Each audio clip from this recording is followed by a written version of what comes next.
ನಾನು ನಿನ್ನೆ ಮೊನ್ನೆ ಪೆನ್ ಡ್ರೈವ್ ಹಂಚಿ MLC ಆಗಿದ್ದಲ್ಲಪ್ಪ. ನಿನ್ನೆ ಮೊನ್ನೆ ನಿಮ್ ತಾತನ್ ತರ ಕುತಂತ್ರ ಮಾಡಿ MLC ಆಗಿದ್ದಲ್ಲಪ್ಪ.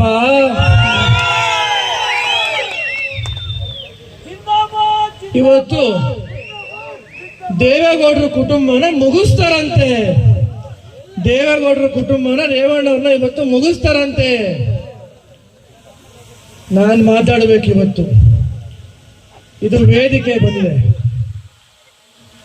ಇದೇ 25 ವರ್ಷದಿಂದ ಇವತ್ತೇನು ಸಂಸದರಾಗಿದ್ದಾರೆ, ಅಚಾನಕ್ಕಾಗಿ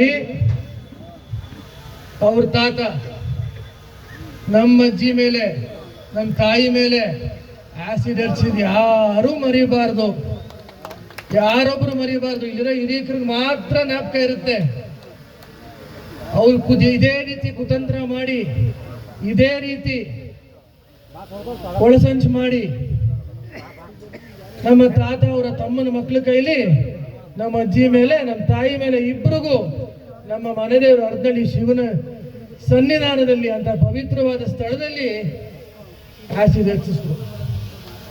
ಇದೇ ರೀತಿ ಸಂಕಷ್ಟ ಇಡೀ ಕುಟುಂಬಕ್ಕೆ. ಅವತ್ತು ಕೂಡ ಇದೇ ಕಾಂಗ್ರೆಸ್ ಸರ್ಕಾರ, ಇದೇ ಕಾಂಗ್ರೆಸ್ ಸರ್ಕಾರ ಒಂದೇ ಒಂದು ಉದ್ದೇಶ, ಇವತ್ತು 135 ಸೀಟು, ಅವತ್ತು ಕೂಡ 130 ಸೀಟು. ದೇವೇಗೌಡರ ಕುಟುಂಬ ಮುಗಿಸ್ಬೇಕು, ರೇವಣ್ಣವ್ರ ಕುಟುಂಬ ಮುಗಿಸ್ಬೇಕು, ದೇವೇಗೌಡರ ಕುಟುಂಬನೇ ಮುಗಿಸ್ಬೇಕು. ಆದ್ರೆ ಏನಾಯ್ತು ಸ್ವಾಮಿ, ಇದೇ 25 ವರ್ಷದಿಂದ ಇದೇ ತರ ಸಂಕಷ್ಟ ತಂದ್ರೆ ನಮ್ಮ ಕುಟುಂಬಕ್ಕೆ ಏನಾಯ್ತು ಸ್ವಾಮಿ. ಸುಮಾರು ಜನ ಹಿರಿಕರಿದ್ರೆ ನೀವೆಲ್ಲ ಆ ಅನುಭವನ ಯಾರು ಮಡಿಬೇಡಿ. ಇದು ಅದೇ ಒಂದು ರೀತಿಯ ಅನುಭವ ಅಂತ ಹೇಳಕ್ ಬಯಸ್ತೀನಿ ಈ ಸಂದರ್ಭದಲ್ಲಿ ನಾನು.